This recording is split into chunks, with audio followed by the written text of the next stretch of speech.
Okay, so as you could tell from that little time lapse, Subaru is back in its natural habitat, but something you guys didn't see was that was my second attempt, and the first attempt terrified me. I was lifting it up on the front, and something that had never happened before was these little rubber caps that I have been using for a couple of years now.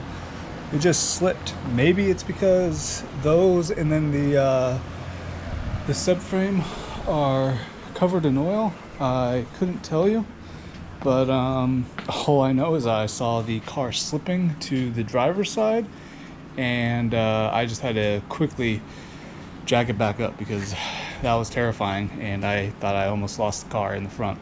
So yeah, what you guys saw was my second attempt at this, but like I said, you can't even see anything over here. And it's humid too, so I'm wondering if that played a little effect. Maybe there's some oil residue on those rubber caps. Either way, hopefully metal on metal isn't full of oil, or I could just use a shop rag to clean it off.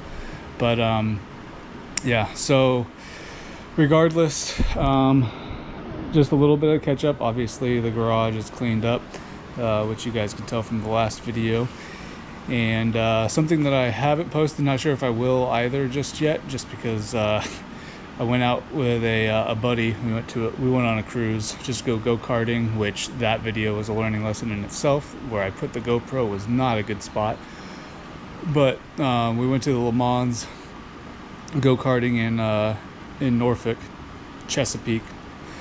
And that was pretty fun. It was actually a good course, and the go-karts were pretty good. Had pretty good speed to them. Not the fastest I've ever been on, but it was a fun thing regardless. And it was also just us two because it was on a Sunday, so there was like no traffic whatsoever, which it was cool just to be able to get clean track. But at the same time, there was no traffic, nobody to pass, nobody to set your sights on to catch up to. So there's that.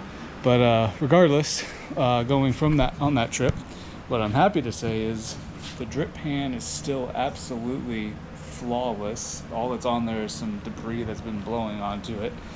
And maybe you'll be able to see this because I don't have my flashlight on me.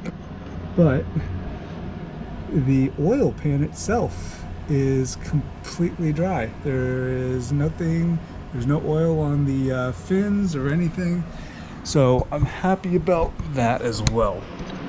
But seeing as how I'm not going to a track event anytime soon with the Subaru, I decided I need to take it apart, and yeah, doing the first step of doing that, which is getting it into its natural habitat, so that I can actually take things apart, put it back together, although I had that giant scare. So yeah, here's to the beginning of the Subaru getting worked on again. And I really need to get back down to the basics, y'all.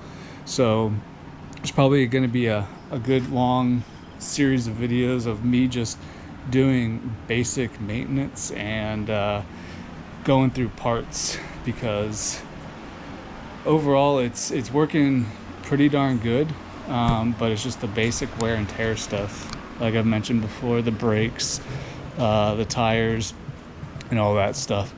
And I also need to get rid of my fear of working on this dang thing again, because I think that's something that's holding me back. Back in gosh dang, when was it? Back in 2015, 2016, and 2017, I never drove this thing really. I didn't blow it up, but I put the clutch on backwards. Stupid me, after putting on the 6-speed and doing the head build and all that stuff, and then yeah, doing the 6-speed swap and everything. It was on jack stands for a good amount of time while I was in El Paso. So I drove it for maybe a few months after I came back from my first deployment.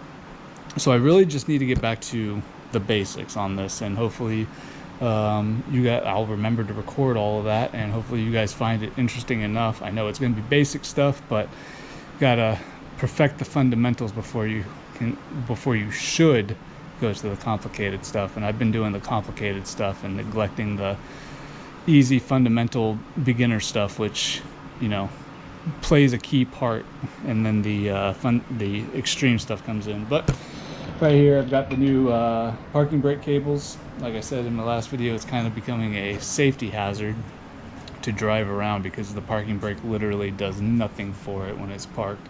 So I need to get that replaced. But yeah, here goes to tearing the car apart, kind of, and going through it and just getting basic maintenance done.